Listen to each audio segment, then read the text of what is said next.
Come in. Welcome. I'm E.G. Marshall. Welcome to our world of mystery and the macabre. Sit back and lend us your fears. Have you ever seen a ghost? It is an experience of such horror as to turn your blood to ice. Oh, I know, there are those who scoff, but they have never met a ghost. Our mystery drama, The Ghost Driver, was written especially for the Mystery Theater by George Lothar and stars Augusta Dabney and Mason Adams. It is sponsored in part by Anheuser-Busch Incorporated, brewers of Budweiser, and by the Kellogg Company, makers of Kellogg's Special K cereal. I'll be back shortly with Act One. Baked in the morning, Kellogg's has that wholesome taste to get you up and grinning. This is Jerry Crawford for Kellogg's Special K. We've been having some fun in our television and radio commercials by using a ball and chain to symbolize the slight overweight problem common to so many of us. We point out that being a few pounds overweight is just a little more difficult for you. Climbing stairs, just walking around, even sitting down can feel, well, like you're wearing a ball and chain. In case you missed the message, it's this. If you really want to get rid of that extra weight, you really have to work at it by exercising and with sensible meals like the Special K breakfast. A 1-ounce bowl of Special K, America's favorite high-protein cereal, 4 ounces of skim milk, tomato juice, and coffee. Less than 240 calories. Nutritious and, by the way, delicious. So why not begin each day with a Special K breakfast and then keep up the good work? Special K can't help you lose weight all by itself, but it really is a good start.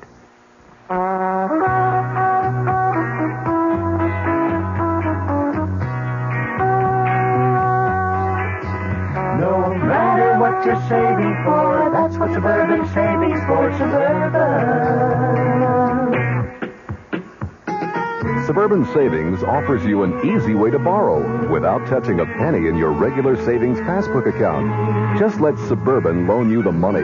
It's called Suburban Savings Passbook Loan. You can borrow up to 90% of the total amount you have on deposit at reasonable rates, and you can pay off your loan at your convenience.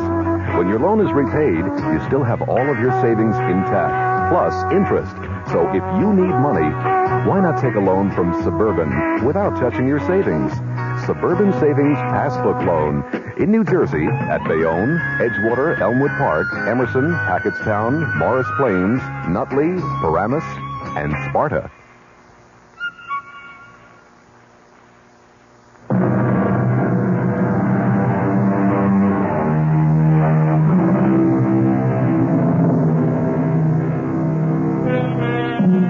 Do ghosts exist?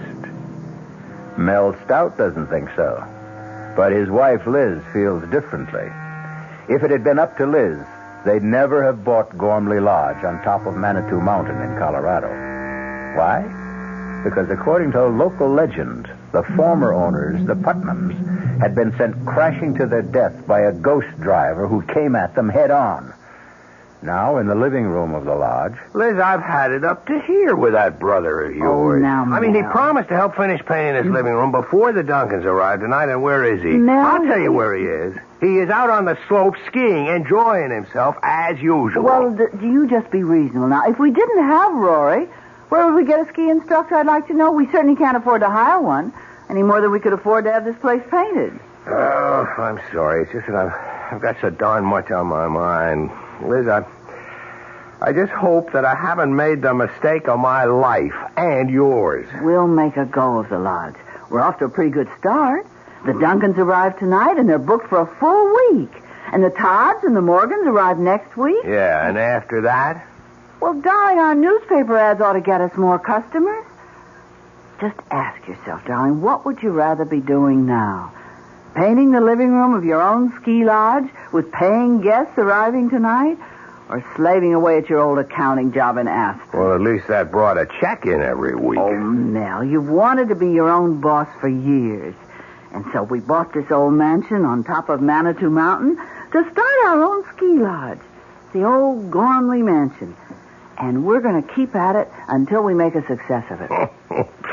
Liz, you're marvelous. Oh, there's somebody at the front door. I'll get it. Oh. Oh, Mrs. Gormley. Come to pay you a visit, Miss Stout. My first formal visit. Well, that's very good of you, Mrs. Gormley. Well, won't you come in? All right, Jason, you heard the lady. Wheel me in. Yes, Mother. You know my son, Jason. You've met? Yes, briefly. Mel, the Gormleys have come to pay a visit. I see you, Mrs. Gormley. Jason. Hope you don't mind if I finish this painting. Oh, go right ahead. I'd give you a hand, old as I am, but my arthritis keeps me in this wheelchair. Jason, why don't No, thanks. I couldn't think of asking a fine arts painter to do... Fine art. You hear that, Jason? Mr. Stout complimented you. Called the mountain scenes you paint fine art. Well, they are. Why, I saw some of them in the ski shop in town. They're very good. Do you sell many? A few. Oh, just enough to cover the cost of the paint and canvas. Oh, yes, and a quart of whiskey now and then. Mother, please. Well, now, if they don't hear it from me, Jason, they'll hear it from others. A drink now and then. Now and then. Tell the Stouts how you play Russian roulette with that old revolver of your father's when you're drunk. Stop it, Mother. Stop it. Perhaps you'd like some coffee, Mrs. Gormley, or tea. It won't take a minute. No, thank you. We won't be here that long. Now, I've come to do for you what I did for the Putnams.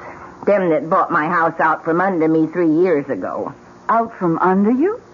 Mrs. Gormley, are you saying that we have done that? Forced you out of your house? Well, haven't you? Oh, it's not your fault. Jason's father left us destitute. Left me destitute, I should say. With a son too lazy to support his old mother. So I had to sell this beautiful place. Mother, the Stouts aren't interested in all this past history. Well, they'd better be. If they value their lives. Value our lives? Well, Mr. Halliday didn't tell you, of course. Tell us what? About how the Putnams met their death. Why, yes. The real estate man told us about the accident. That was no accident. No more than my husband's death was an accident. He died in the same way? His car crashed off the bridge into the gorge? Right. 800 feet down into the gorge. To the rocks 800 feet below. But no accident. Suicide. The Putnams didn't commit suicide. Not them. My husband, Jason Sr., raving drunk and suicidal, but theirs was no accident either, the Putnams. He drove them off that bridge. Who? My husband. Now, wait a minute, Mrs. Gormley. If your husband was dead... Hi, I'm back. Oh, sure. Naturally, Rory. Now, the painting job is nearly done. Oh, now, don't get uptight, Mel. I just didn't remember till I was out on the slopes. Hi, Mrs. Gormley. Jason. Paying a little social call? It's anything but social. Mrs. Gormley, are you saying that your husband, even though he was dead, somehow killed the Putnams? Liz, come on now. All right, I'll tell you. After my husband's death, when I realized I'd been left penniless, and that I'd have to sell this place, I fell into a state of depression. When the Putnams bought Gormley Lodge, well, they were going to use it as a winter home, not turn it into a ski resort like you. When they bought it, and I had to move into the little guest house, I was so sad I thought I'd die. For days and days I sat and wept, and then one night, my husband come to me. Your husband? You dreamed? It was no dream. Oh, it was my husband. His ghost. Oh, for the love. Rory. He stood at the foot of my bed, and he begged my forgiveness for leaving me a pauper and breaking my heart. And he said, Jessica, I promise you'll live in Gormley House again. And then he vanished. The very next night, the Putnams crashed through the bridge over Gormley Gorge. Well, accidents do happen. It was no accident. Now, the real estate man didn't tell you the whole story. Mrs. Putnam lived long enough to tell just what had happened. Well, you can ask the sheriff. The Putnams didn't go off the bridge by accident. They were driven off it. Forced to swerve off it by an oncoming car. A car driven by a skeleton. Good heavens. That's what I wanted to tell you. And now you know. Good day. Well, what kind of a put-on is this? She's trying to scare us out of here. I'm trying to save your lives. You're trying to get back into this house. That's what you're doing. Just the way you moved back after the Putnams got killed and lived here a full 3 years until now. Rory, have some respect for the... Respect? No way. She may be old, but she's as shrewd as they come. She frightens you off, then moves back in again and stays until some other sucker comes I along. warn you. Just let us know when your husband's ghost shows up again. It did. What? Last night. Oh, man, this is the neatest ripoff I've Shut ever... up, Rory. Will you... Your husband's ghost? Last night? Yes. And he used the same words. Jessica, I promise you'll live in Gormley Lodge again. Oh, I beg you, listen to me. The Putnams wouldn't and went to their death. Oh, Mrs. Gormley, you're really out of sight. You know... You, so smart. You're so sure of yourself. You think he isn't watching and listening, my husband? Do you think he doesn't know how you insulted me? And do you think he'll not repay you? Oh, yes. If people are to die this time, too, you will be the first. Now, be warned. Jason, wheel me back. Be warned.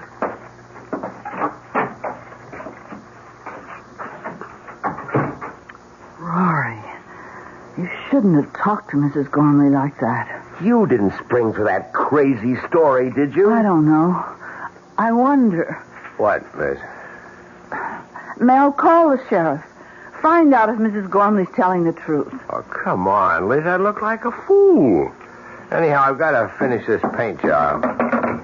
What? Liz, you're not... I must find out. Suit yourself. You always do.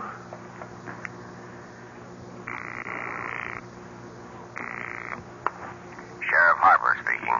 Oh, Sheriff, this is Elizabeth Stout calling. We're the new owners of Gormley House. Oh, yes. What can I do for you, Mrs. Stout? Well, we just had a visit from Mrs. Gormley. Oh? What do you mean, oh?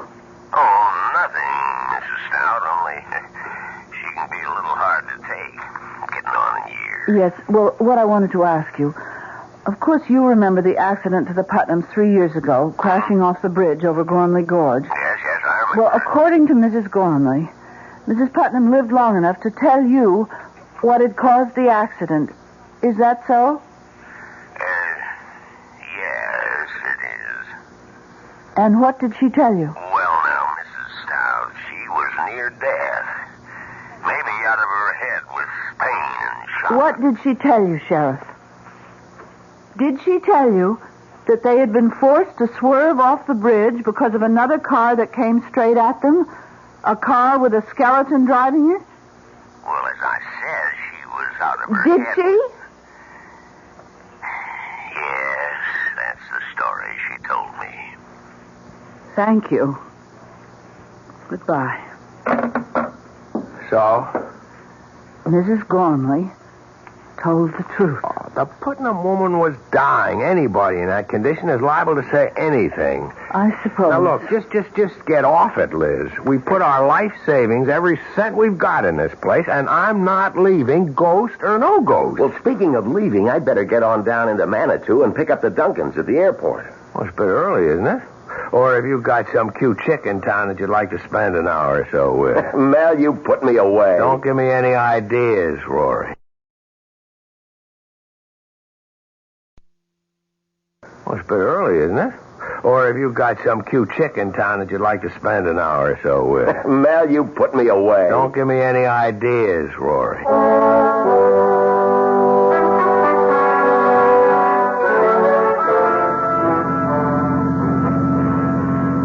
This is some road, Rory. You drive it often? In the dark, I mean? A few times, Mr. Duncan. Well, it's frightfully steep and curvy. Now, don't push the panic button, Mrs. Duncan. I'll get you to the top of Manitou Mountain safe enough. You'll be enjoying a hot toddy in front of the fireplace at Gormley Lodge before you know it. Maybe you better slow down a little. Ah, it's okay. That was just a patch of loose shale. You much of a skier, Mr. Duncan? Oh, I do okay. My wife will need some lessons, though. I take it Gormley Lodge has a pro. Oh, the best. Me? Well, fine. Say, this road is steep and curvy. Must be pretty spectacular. Views, I mean, in the daytime. It's spectacular enough right now, what I can see in the headlights. We've got some views, all right. Here's one. It's real cool. From the bridge over Gormley Gorge. Steep? 800 feet straight down. Yeah, it's too bad there isn't a moon tonight. I'd stop on the bridge and let you have a look. What's that sound? We're crossing the bridge now. A wooden bridge over Gormley Gorge. About 500 feet across. Hey, what's it? Lights of a car. Coming fast. That damn fool is coming straight at us. Get over! A skeleton driving that car. Hey, we're going off the bridge!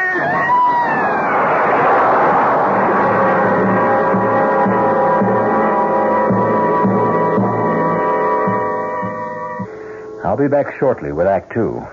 If you have the nerve to return, that is. Hello, Fox. It seems like only yesterday that I was a little girl tasting porridge. You know, this one's too hot. This one's too cold. And now I conduct taste tests on diet drinks. And there's one I must tell you about. Sugar-free diet 7-Up. It has a fresh, natural, delicious taste. It drives my taster meter crazy. Sugar-free diet 7-Up. This one's just right. Hey, Mom, what's for dinner? Hey, Mom, what you got? How about a no-cook dinner for a change? Serve a delicious spread of sliced meats, cheeses, salads, and crisp rolls from ShopRite's appetizer counter. You'll love the freshness, the fine quality, and the pleasing variety. This week's best buys are ShopRite freshly sliced chicken roll, half pound, 69 cents. Imported Switzerland Swiss cheese, half pound, 89 cents. ShopRite liverwurst, 99 cents a pound. Fresh macaroni salad, 39 cents a pound. So relax. Pick up a ready-to-eat dinner at the ShopRite appetizer counter. She loves the family. She wants the best. She does all that she can do. She lets ShopRite do the rest. Hey, Ma, what's for dinner? ShopRite has the answer. Hello, Amco. My automatic transmission just got automaticing. I was wondering, do you service Chevrolets? Do we service those sensational Chevrolets? Ma'am, Amco has serviced over 3 million automatic transmissions of all kinds. Nearly 900,000 Chevrolets alone. Ooh. Do we service Chevrolets? George, pitch pipe, please. Chevy Nova and Impala and the Bel Air and Camaro and the Chevy too. Oh, my. Yep, we know them. Every Chevrolet automatic make and model on the road today, from the oldest Biscayne to a bright, spanky Caprice. By the way, what sort of Chevy did you say you had? A Chevy Mustang.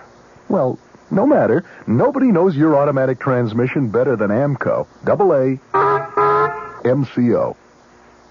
There are over 500 AMCO centers coast to coast. Consult your yellow pages for the AMCO center nearest you. AA MCO. AMCO. This is WOR New York, an RKO General Station.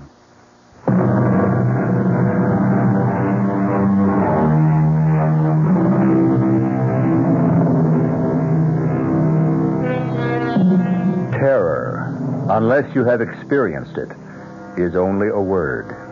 I could employ all the art at my command, my voice, the words I choose, to convey to you the full impact of terror. Yet, I know I should fail, even as Michael Duncan fails now in telling his story to Sheriff Harper on the bridge over Gormley Gorge the next morning. Terror? You say you experienced terror? What would you experience, Sheriff? Delight? Mr. Duncan, I'm only trying to get at what happened here last night. Excuse me, Sheriff. Yes, Mr. Stout, what is it? Will it be much longer before they get the bodies up? Hard to say. Why? I'd like to get back to the lodge. My wife is alone, and you can imagine her condition after hearing of her brother's death. Say nothing of how it happened. Sure, you go ahead. I'll let you know when you're needed to identify the bodies. I'm sorry about your brother-in-law, Mr. Stout, and the publicity. Publicity? And this is the second time the ghost driver has struck. Ghost driver? And the news has got out. I hear they're sending reporters over from Aspen. That's great. That's just what I need. That'll end my ski resort business for good. Not that it ever got started. Wait a few minutes and I'll ride back up with you. Nothing I can do either till they recover Jill's body. Oh, yes, there is, Mr. Duncan. You can give me a full account. Now, look, Sheriff, I've told you all I know. We were driving across this bridge when we saw this other car coming straight at us. Stout's brother-in-law was driving. He swerved to avoid the oncoming car and went through the guardrail. In the split second between swerving and going through the rail, I leapt clear and saved myself. I wish I could say the same for that boy and Jill, my wife. About the skeleton at the wheel of the other car. Why do you keep harping on that? Because it's something to harp on. If you saw a skeleton driving that car... I didn't. You said... I know what I said, but I've got to be wrong. I couldn't have seen what I thought I did. Why not? Because I don't believe in skeletons driving cars. I don't believe in ghosts. Now, take it easy, Mr. Duncan. All I'm after is a complete report. The facts. All you're after is the publicity you're going to get out of this. Put you on the map, won't it, Sheriff? Why, you might even get a job in one of the big Colorado ski resorts like Aspen or Vail. That'll be enough, Mr. Duncan. You can go. I'll phone the lodge when I need you.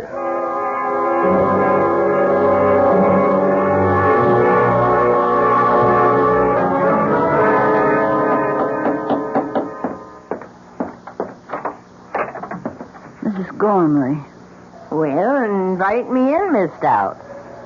Oh, yes, of course. Yes, I'm surprised to see that you're not in a wheelchair. Oh, it depends on how bad my arthritis kicks up. Sometimes I can walk with a cane, like now. I see. Is your husband home? No, he's down at the bridge with Mr. Duncan. Oh, the fella whose wife got killed, huh? Yes. Well, I'm sorry about that. Sorry about your brother, too. Even though he asked for it. Mrs. Gormley, Your I just brother's can't talk dead about it. because he wouldn't listen. He wouldn't heed my warning. Now, you listen, child. You heed my warning. Make your husband listen and take warning, too. You leave this place.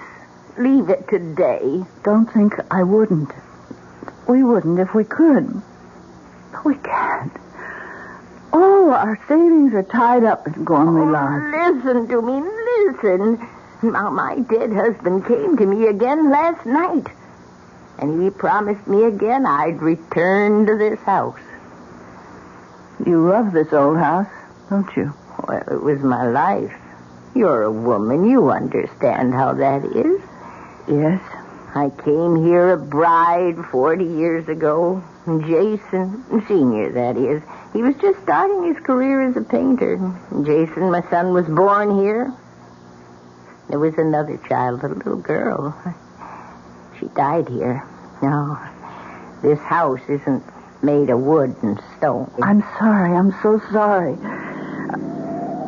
Oh, I think they've come back.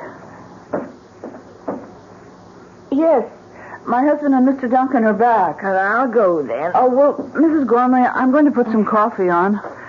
You stay. Have a cup. No, I can't bear to go on looking at people who I know are going to die. What's this? Die? Who's going to die now? You are, Mr. Stout. You and your wife. If you don't heed my warning and leave as soon as possible. Now, what's all this, Stout? Who is this woman? Jessica Gormley used to own this place. Oh, the woman you told me about. The one who claims her husband's ghost visits her. I don't just claim it. It's true. Who are you? My name's Michael Duncan. Oh, yes. The one whose wife went to her death in the gorge last night. Well, you take my advice, too. You leave here. Leave as fast as you can. How about a drink, Stout? Oh, so you two won't listen. The ghost driver killed your wife last night, and yet you won't listen. Well, let me warn you once and for all. What was that? A shot. It was a gunshot. Jason! Oh, it's happened. He's killed himself. Oh. She's fallen. Liz, help her up and keep her here. Duncan, you come with me.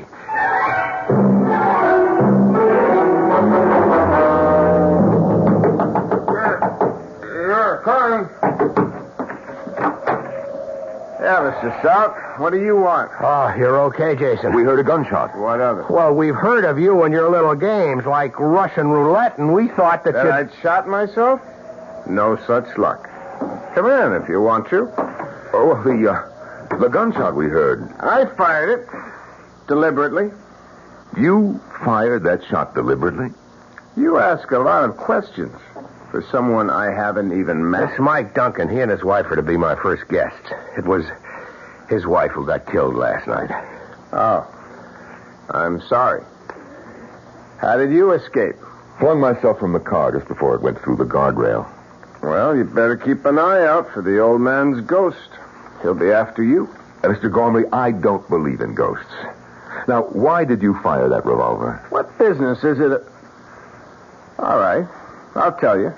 You'll think it's nutty. I'm sure. I've been playing Russian roulette with this gun for years.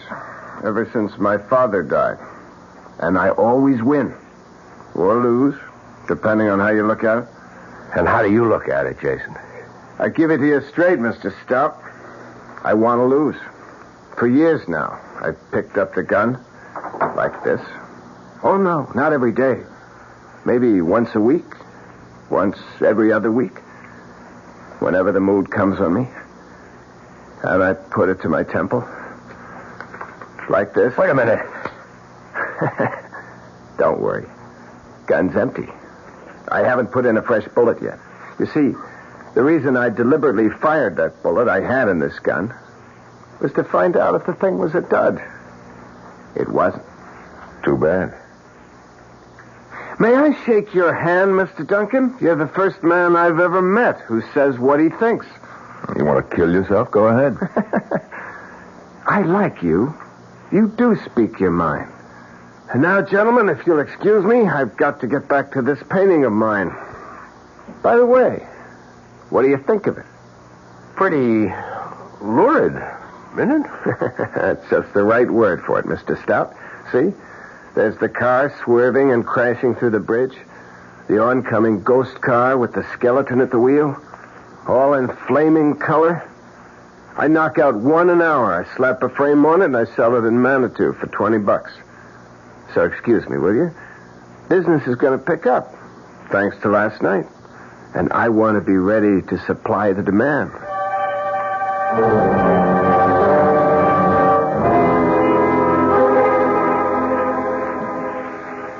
It's been a rough 24 hours, Miss Stout. It's a nice chair. Just right for sitting in front of a fire. Cost you plenty, I'll bet. Yes, plenty. But that isn't what I'm thinking about. You're thinking about your brother and my wife lying in their coffins at the undertaker's in Manitou. Yes, and also that even a small village like Manitou has an undertaker. Birth, death, taxes. The only sureties in life, Mrs. Stout. Liz. Mike. I like your husband. Me too. He told me about everything. About what getting this ski resort means to you. Your life savings invested, all that. All down the drain, I'm afraid. The publicity? What else? Every reservation's canceled. Well, all except one. But that'll come in, too. It has, Liz. Yes? There it is. Please cancel my reservation for next week, Frank Norton. Has a family of 4. Telegram phoned in from Aspen. Anybody got a sponge? A sponge? So I can throw it in. I'm through, Mike. You always give up this easy? What do you mean, easy? Just that. Do you always fade when the going gets tough? Well, this is the time to start fighting. Does it make good sense to let all this go down the drain because somebody's playing a trick on you? A murderous trick? Do you think it's a trick? What else could it be? A skeleton driving a ghost car? What else but a trick? Well, what else? You were in that car last night. You saw. And it was a skeleton behind the wheel of the oncoming car. You told the sheriff that. You can still say that it was a trick, yes. What kind of trick? Damn it, Mike, you admit you saw a skeleton driving a car, but you can still call it a trick? See, I see you don't answer. Look, Mel, I'm a practical man, a businessman. You think being a businessman is simple? Oh, no. I've had troubles that would make yours look like nothing. Today you won't find anybody more successful than me. But I've been bankrupt twice. Yes, and paid off every cent. How? Well, not by running away, the way you want to, but by standing up and fighting. And that's what you've got to do right now. How? You tell me how, and I'll do it. Look, we'll do it together. I've got a stake in this, too, you know. My wife is dead. Murdered. Yes, murdered. Not by a ghost, but by a trick. And if it's the last thing I do, I'm going to find out who played that trick and make him pay. And you don't think it's a ghost? Do you? Answer me. Do you believe in ghosts? Did you believe before you came here and ran into this mess you're in? Well, no, I didn't. Then why start believing now? Ghosts, my foot. Now, this is a trick. Somebody wants to stop you from turning Gormley Lodge into a ski resort. And if you ask me, it's the Gormleys. One or the other or both is behind all this. Or that sheriff down in Manitou. The sheriff? Oh, Mike, you don't really think that the I don't know what to think, Liz. All I know is that somebody's behind this, and those are the three likeliest suspects. Now, look, I'm no Sherlock Holmes, but I've got a brain, and I've got guts, and well, my wife is dead, my Jill. Well, I'm just going to find out who killed her, that's all. The tougher they are. You like a drink, Mike? No, thanks. I'll be okay. Especially when I nail that murderer. What have you got in mind? Well, it'll be dark in about an hour. We take the car, Mel, you and me. We take the car, and we drive up and down that road, all night if necessary, to meet up with this so-called ghost driver. And when and if we meet up with him... Yes? If and when you meet up with him, what? We don't turn aside. We don't swerve out of his path and off the bridge. We drive straight at him and keep driving at him. If he's a ghost in a ghost car, we'll drive through him. And if he isn't? If he isn't? Well, if he isn't, it'll be one hell of a crash.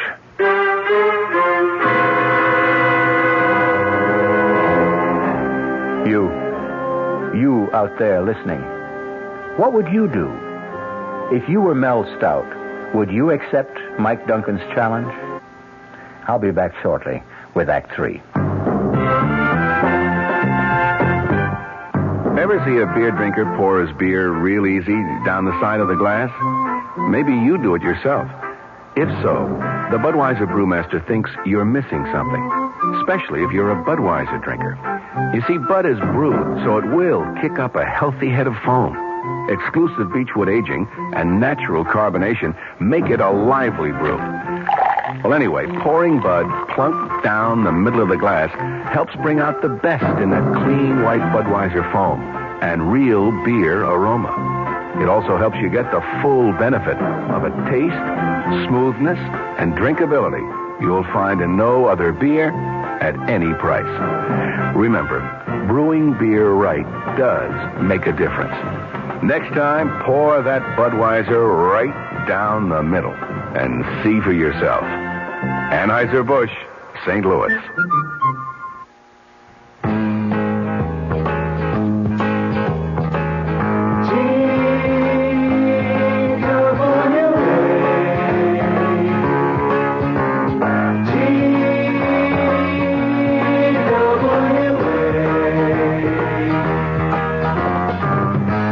Thought you couldn't afford to fly to California this summer, TWA has some good news for you.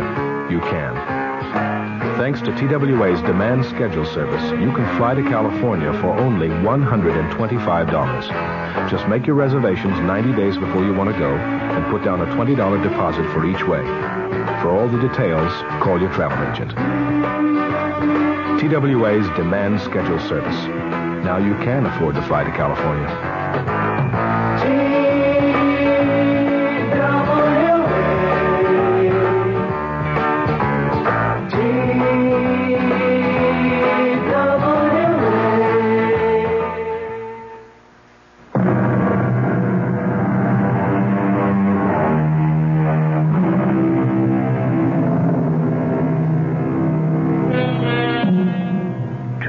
Are now driving the twisting, precipitous mountain road that leads to Gormley Lodge. One, Mike Duncan, believes that the ghost driver they hope to meet is nothing but a trick. Mel Stout, his life savings, every penny at stake, has had no choice but to go along. Mike, I'm bushed. Let's make this the last trip. We're going to drive up and down this road till dawn. Yes, and night after night if we have to. Until we meet up with our so-called ghost driver. This is the 6th time we've been up and down this mountain road. Okay. Pull over. I'll drive. Get out your side. I'll slip behind the wheel. Yeah. Hey, there's a car coming up behind us. Red light flash. That must be the sheriff. There's the sheriff, all right. Hey, Mr. Stout. Oh, and you, Mr. Duncan. What are you doing here, Sheriff? Well, that's what I want to ask you. I got a report from Mountain View House across the valley there that they were seeing headlights going up and down this road. Guess I don't have to tell you everybody around here's on edge after what happened last night. Now, what are you up to? We're not up to anything, Sheriff. We're driving this road in hopes of meeting up with whoever or whatever killed my wife and Mr. Stout's brother-in-law. Get yourselves killed in the bargain? Oh, no. You drive on up to Gormley Lodge, and when you get there, stay there. You make that sound like an order, Sheriff. That's what it is, Mr. Stout. Well, I guess we better do like he says, Mike. I don't think so. Oh, you don't? No, I don't. This is a public road. We've got a right to be on it. Unless we're doing something that breaks the law, and we're not. You're a kind of troublemaker, Mr. Duncan, aren't you? Sheriff, I never go looking for trouble, but I know how to handle it when it comes my way. Now, either you arrest us for breaking some law or other, in which case you'd better be prepared to back it up, or I'll sue the town of Manitou and you for false arrest, or get off our backs. I'm not on your backs. I'm trying to save your lives. Take my advice. Advice, huh? I thought it was an order. All right, wise guy. Have it your way. Go ahead and get killed and be damned to you. Let's go, Mel. You can sure sound tough, Mike. No small-town sheriff pushes me around. Well, he's only trying to do his job. Maybe. And maybe not. What do you mean? I don't know. But that's what we're going to find out. Tonight, tomorrow night, or whenever. Now, there's the bridge ahead. Yeah, maybe you better slow down. No. If it's a ghost, we'll go through it. If it isn't... Mike, headlights coming toward us. Now, look, don't lose your nerve. Coming closer. We're going to crash if you don't... Mike! Driving that car, it's Rory! Your brother-in-law, my God!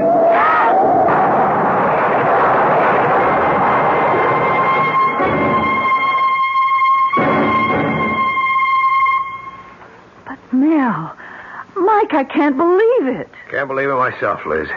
Not only what we saw, but getting out of it with our lives. The fates were with us, Mel. I lost my nerve. I have to admit that. I just couldn't keep driving straight at that awful thing coming toward us. I couldn't help myself.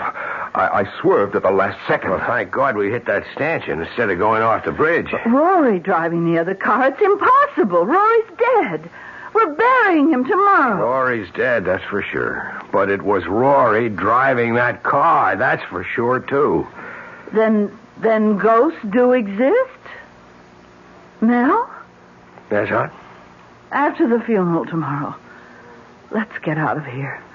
Let's go away from this place as fast as we can. And go where? Oh, back to Aspen, of course. Liz, we're broke. We haven't enough dough left for a motel room. Where would we stay? How would we live? Mel, I didn't know things were that bad for you. Putting this place back in shape cost me just about every penny I had. Well, look, would a loan help? You'd be willing to... Well, sure. I like you two, and, well, the way things turned out, we've gotten to know each other real fast. Practically friends. So... Well, if you can use a loan... That's generous of you, Mike. It is generous of you, Mike, and I appreciate it, but... No, thanks. What'll you do? Do what you said I ought to do. Fight this thing.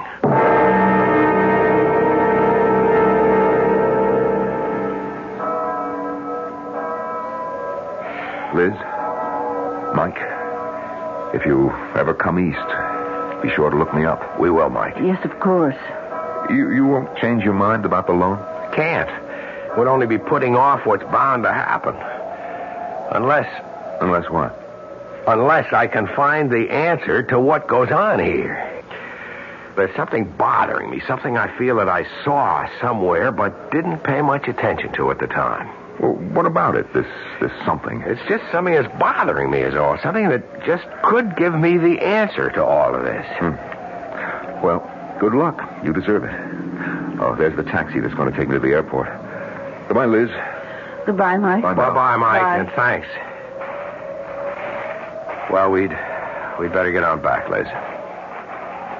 Liz, you coming? Yes.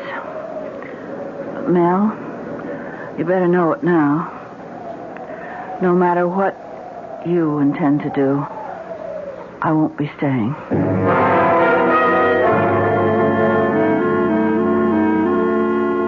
Mel, we've got to face the facts. Buying this place was a big mistake. I admit it now. But there's no sense in crying over spilt milk. What's done is done.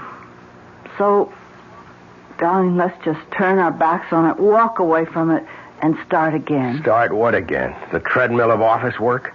The dreary day-to-day monotony of auditing accounts, toting up figures? I can't bear to go back to that kind of life. I have got to make a go of this. I don't have any other choice. But is it worth your life? Ghost or no ghost, Mel, it's killed 4 people. It would have been 6 if you and Mike Duncan hadn't been lucky enough to hit that stanchion. And it will be 6 if you insist on driving that road again tonight. 6? How do you make it 6? Well, you don't think I'm going to let you do it alone, do you? But at the funeral, you said that you weren't even going to stay. Because I hoped that would change your mind. But it hasn't. So you see, I have no choice either.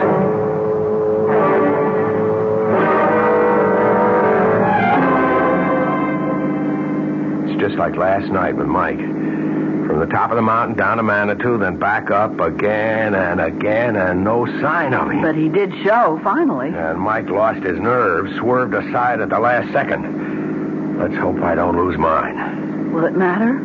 What do you mean? Well, if you lose your nerve, we'll go off the bridge. If you don't, and the ghost car isn't a ghost car, we'll be killed in a crash. If there is a crash, but there won't be. You seem awfully sure of that. I am. Remember at the cemetery I told Mike there was something I had seen but hadn't paid any attention to? Yes. And that if I could only remember what it was, I'd have the answer to all of this? Yes. Well, it's come to me. Driving up and down the mountain tonight, it suddenly came to me. See, it wasn't something I'd seen. It was something I'd heard and paid no attention to. Something I knew but didn't realize what it meant. And if I'm right, Liz, if I'm right... What is it? What did you remember? We're on the bridge now. Let me concentrate on driving. Mel? Mel, there it is, the ghost car. It's coming straight for us. Yes. And behind the wheel, driving it, it's Rory. Oh, my God, it's Rory. Oh, we buried Rory. But then it's his ghost, Mel. Get your hands off the wheel. Don't try to turn the wheel. We're going to crash. Oh.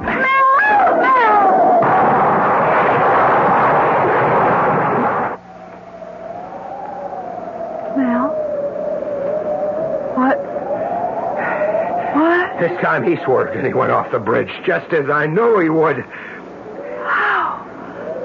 How did you know? Later, Liz. Right now, we better get up to the lodge and phone the sheriff.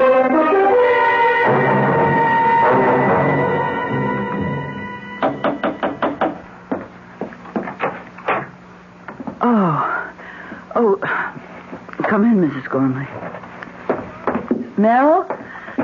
Mrs. Gormley's here. Please, won't you sit down? Yeah, thank you. Hello, Mrs. Gormley. I'm sorry about last night. I'm not.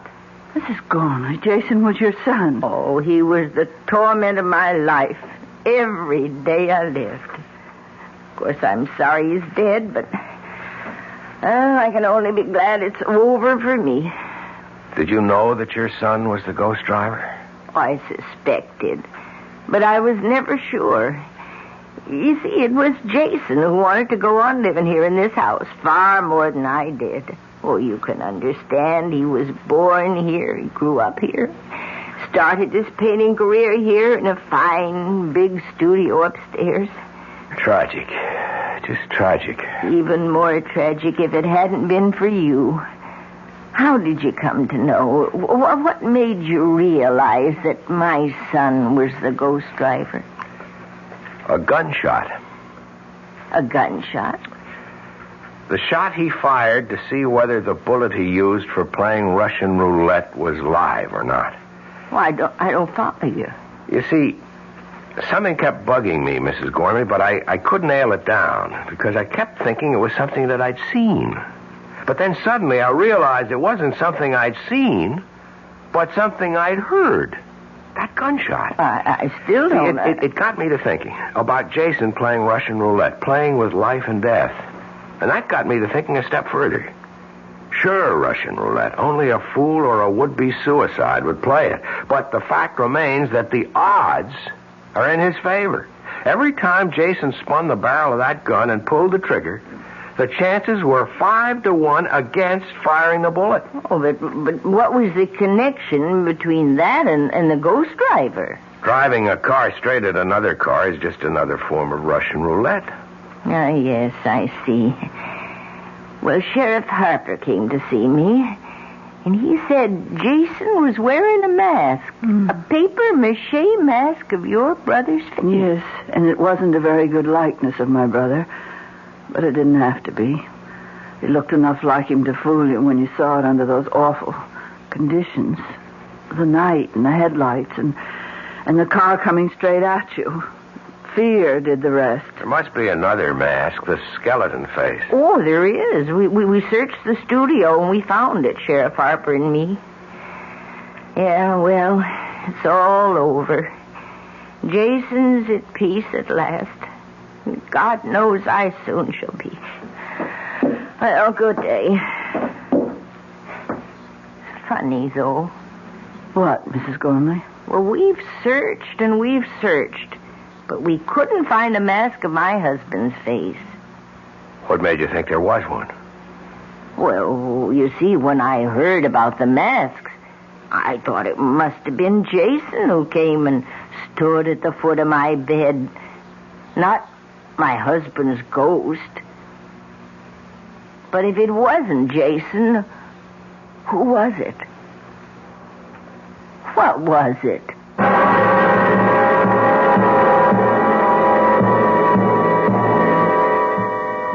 An interesting question. What was it indeed? I'll be back shortly. Hi, Ms. Goldilocks here. Professionally taste-testing diet drinks can be very difficult, but I've just had to bear with it. Then I found sugar-free Diet 7-Up. It doesn't taste like other diet drinks.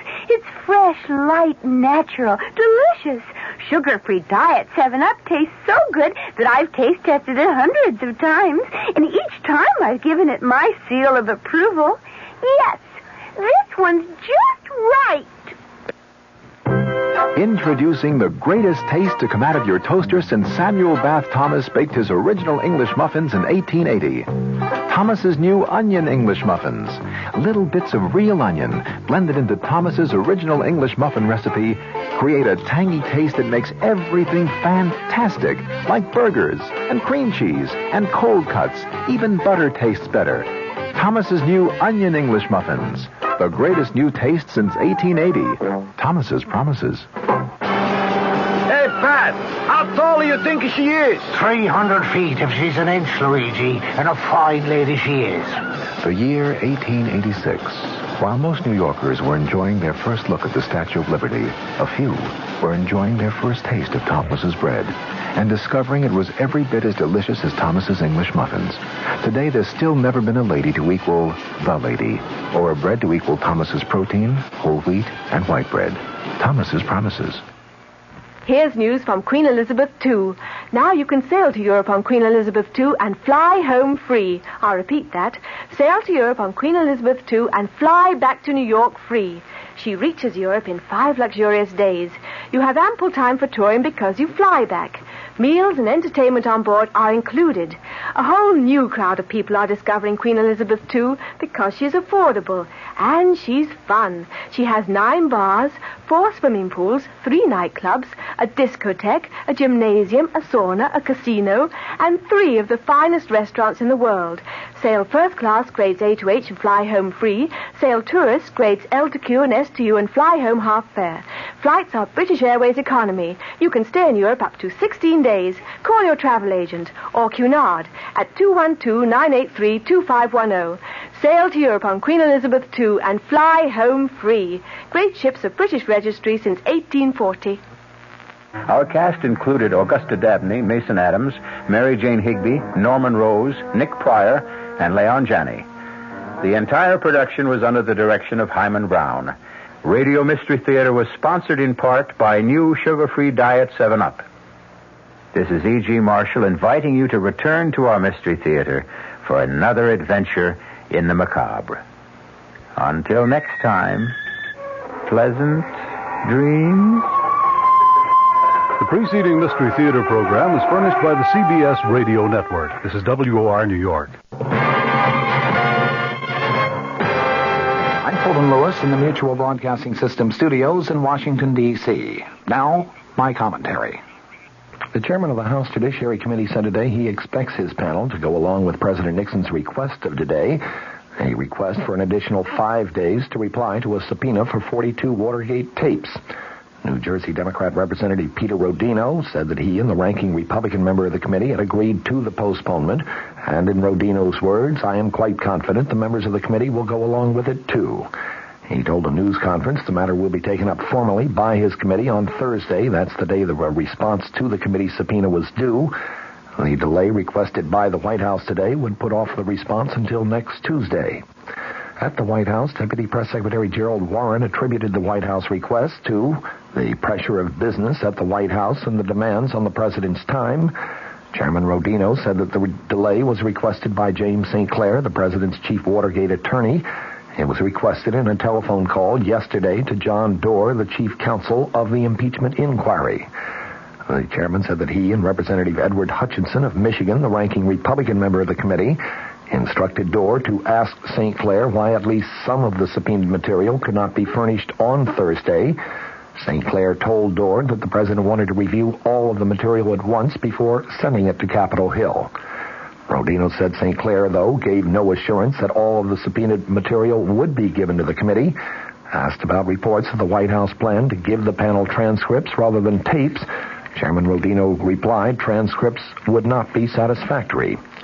White House Deputy Press Secretary Warren said a lot of work has been and is being done to compile the material necessary to prepare a response. The president himself has spent many, many hours reviewing the response and has determined that he would like some extra time to review the response in its entirety. Warren would give no clue as to the likely nature of the eventual reply to the subpoena. He said only the president has not finally decided on the form and content of the response. Asked if the request for a delay might not be considered inconsistent with repeated White House calls for a speedy resolution of the impeachment question, Warren said, quote, it is consistent with our position and with the president's position to deal responsibly with the House Judiciary Committee, and that is what we are doing. Back on April 11th, the committee voted 33-3 to subpoena the tapes that it had been seeking since February. The president also faces a second subpoena. That one has a May 2nd deadline. That one is for additional tapes and other materials that are being sought by Special Watergate prosecutor Leon Jaworski. Asked if the president might not also seek an extension of the May 2nd deadline, Warren said today, I know of no such requests. Now, this. What has Sheridan done for you lately? What has Sheridan done for you now? Next time you travel to Canada for business or pleasure, you'll find 20 sparkling Sheraton hotels and motor inns, coast to coast, from Quebec to British Columbia. What has Sheridan done for you lately? In Toronto, the new Four Seasons Sheraton has a 5-story waterfall right in the lobby. In Vancouver, there are 2 new Sheratons. And for a reservation at any Sheraton, call 800-325-3535 or have your travel agent call. That's 800-325-3535. That's what Sheraton done for you lately. That's what Sheraton done for you now. Sheraton Hotels and Motor Inns worldwide. White House officials say privately that they're not really sure how they should interpret Vice President Gerald Ford's remarks to 1,300 newspaper and broadcast industry leaders yesterday. One school of thought is that he was not taking any pot shots at the president. Others, however, read into his comments a significant break from Mr. Nixon on the Watergate tapes issue. The vice president said that the president might have tried harder to get the story of Watergate out sooner, and that he should begin cooperating as fully as possible to clear the issue up now. A committee subpoena for tapes and documents, of course, was due Thursday, but the request has been made now to postpone that till Tuesday. Ford, in his speech yesterday, said, "It's pretty hard to put yourself back into the shoes of somebody else in a situation like this. I do read the newspapers very extensively. I could not have been oblivious to some of the things that were going on that has taken place or has transpired.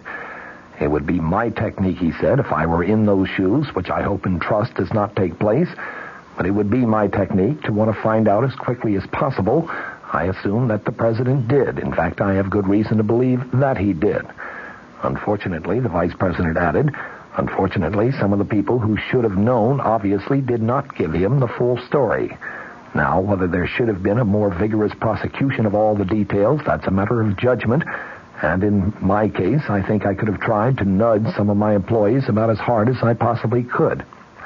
Ford went on to say that the president knew nothing in advance about the burglary and bugging of the Democratic Party headquarters in Washington's Watergate complex during the 1972 presidential campaign.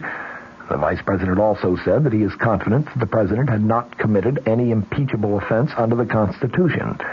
But he nonetheless urged the president to make every effort to settle the issue once and for all. The vice president said, "I have indicated to him on a number of occasions that I thought he should do anything reasonable in order to clear up the problems that have developed subsequent to Watergate itself.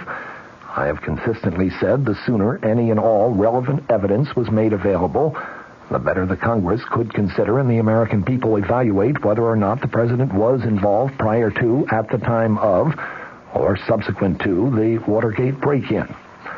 The vice president added, "I hope and trust that sometime in the next 48 or 72 hours, the White House will cooperate to the maximum in making available to the House Committee on the Judiciary the relevant material that the committee has requested." He drew applause from his audience when he added, "I strongly believe that to be the right course of action, and I hope and trust the decision follows that pattern."